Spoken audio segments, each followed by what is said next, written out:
கும்பகோணம் மேலக்கொட்டையூரில் பிரசித்தி பெற்ற ஸ்ரீ செல்வகணபதி, ஸ்ரீ செந்திலாண்டவர், ஸ்ரீ காத்தாயி அம்மன், ஸ்ரீ பச்சையம்மன் ஆலயத்தில் 159 ஆண்டுகளுக்கு பிறகு நடைபெற்ற மகா கும்பாபிஷேக விழாவில் திரளான பக்தர்கள் கலந்து கொண்டு சுவாமி தரிசனம் செய்தனர்.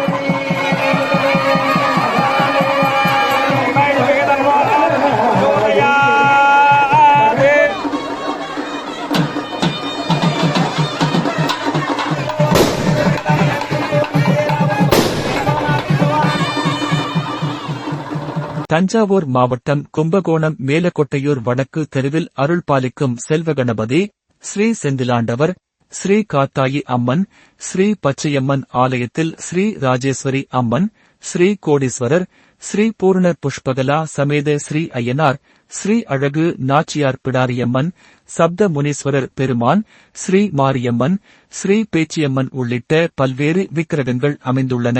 159 ஆண்டுகளுக்குப் பிறகு 69 லட்சம் ரூபாய் மதிப்பீட்டில் பல மாதங்களாக நடைபெற்று வந்த கும்பாபிஷேக திருப்பணிகள் நிறைவு பெற்றதைத் தொடர்ந்து 4 கால யாகசாலை பூஜை நிறைவாக மகா பூர்ணாகதியுடன் மங்கள ஆர்த்தி செய்யப்பட்டு மங்கள வாத்தியங்கள் முழங்க கடங்கள் புறப்பாடு நடைபெற்றது. இதனையடுத்து விமான கலசங்களுக்கும் சிறப்பு பூஜைகள் செய்யப்பட்ட பின்னர் புனித நீர் நிரப்பிய கடங்களில் ஒரே சமயத்தில் விமான கலசங்களுக்கு புனித நீர் ஊற்ற மகா கும்பாபிஷேகம் விமரிசையாக நடைபெற்றது. இந்த விழாவில் ஏராளமானோர் கலந்து கொண்டு சுவாமி தரிசனம் செய்தனர்.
குறைவில்லாத உயிர்கள்